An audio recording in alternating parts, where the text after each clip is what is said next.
has lost its point in evaporating into a vague general assertion of the dependence, somehow, of the mind upon the body. End footnote. We are surely all familiar in the general way with this method of discrediting states of mind for which we have an antipathy.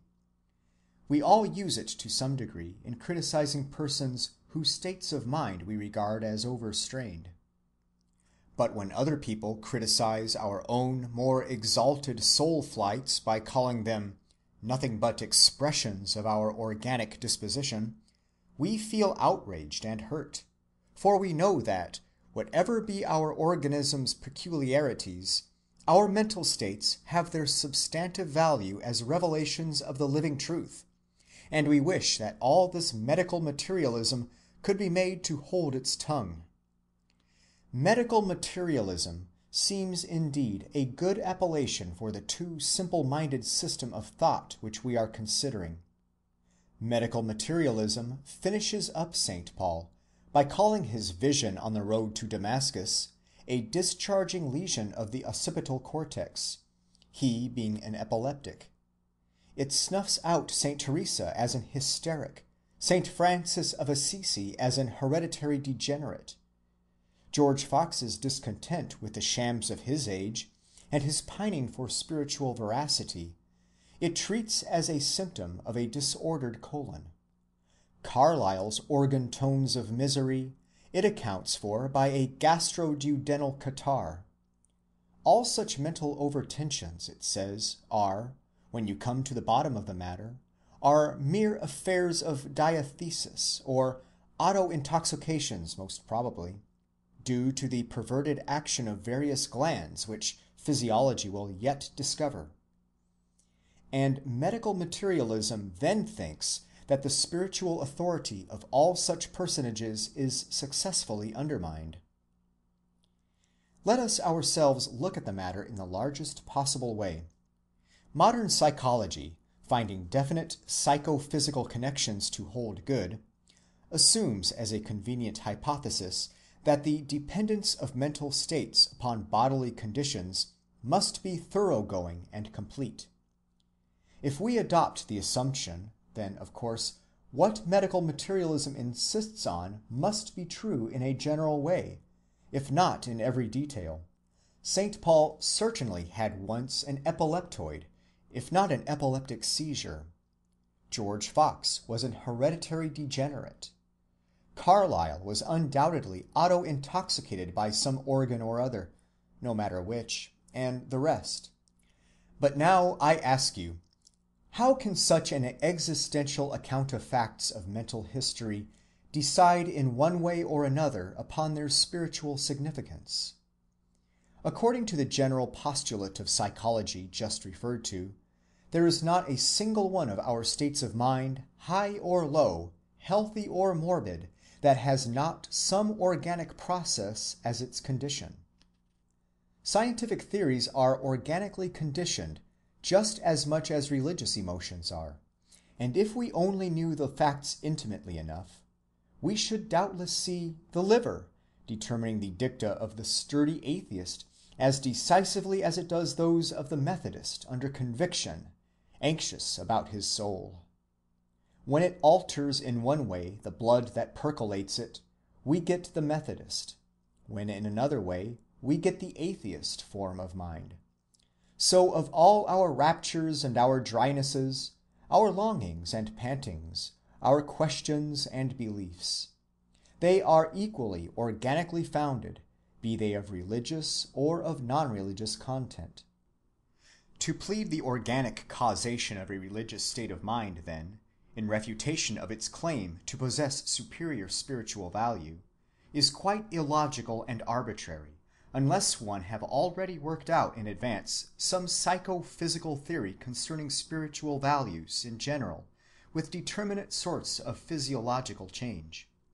Otherwise, none of our thoughts and feelings, not even our scientific doctrines, not even our disbeliefs, could retain any value as revelations of the truth, for every one of them without exception flows from the state of their possessor's body at the time. It is needless to say that medical materialism draws in point of fact no sweeping skeptical conclusion. It is sure, just as every simple man is sure, that some states of mind are inwardly superior to others, and reveal to us more truth, and in this it simply makes use of an ordinary spiritual judgment. It has no physiological theory of the production of these its favorite states, by which it may accredit them, and its attempt to discredit the states which it dislikes, by vaguely associating them with nerves and liver, and connecting them with names connoting bodily affliction, is altogether illogical and inconsistent. Let us play fair in this whole matter, and be quite candid with ourselves and with the facts. When we think certain states of mind superior to others, is it ever because of what we know concerning their organic antecedents? No! It is always for two entirely different reasons. It is either because we take an immediate delight in them, or else it is because we believe them to bring us good consequential fruits for life. When we speak disparagingly of feverish fancies, surely the fever process as such is not the ground of our disesteem.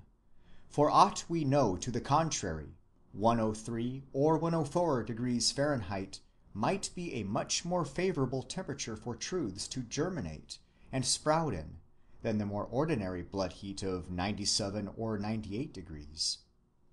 It is either the disagreeableness itself of the fancies, or their inability to bear the criticism of the convalescent hour. When we praise the thoughts which health brings, health's peculiar chemical metabolisms have nothing to do with determining our judgment. We know, in fact, almost nothing about these metabolisms.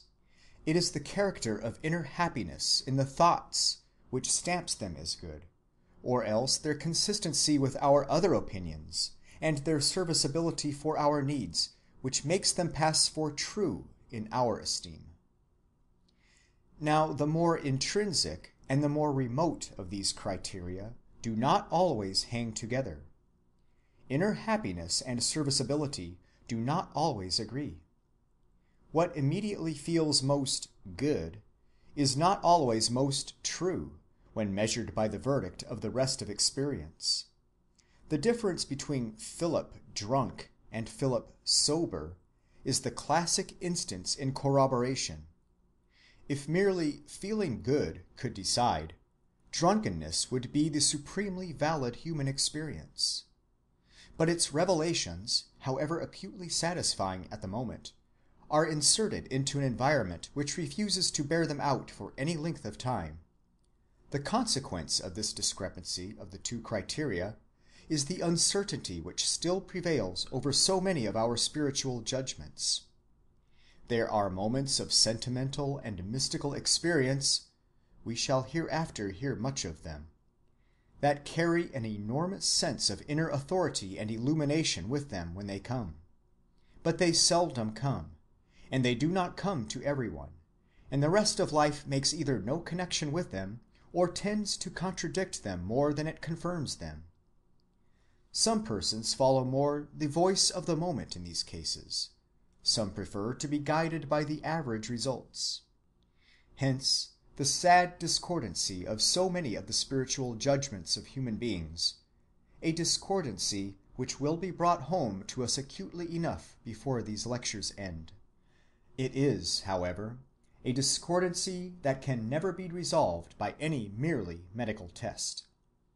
A good example of the impossibility of holding strictly to the medical tests is seen in the theory of the pathological causation of genius promulgated by recent authors. Genius, says Dr. Moreau, quote, is but one of the many branches of the neuropathic tree. Genius, says Dr. Lombroso, quote, is a symptom of hereditary degeneration of the epileptoid variety, and is allied to moral insanity. Whenever a man's life, writes Mr. Nesbet, quote, is at once sufficiently illustrious and recorded with sufficient fullness to be a subject of profitable study, he inevitably falls into the morbid category, and it is worthy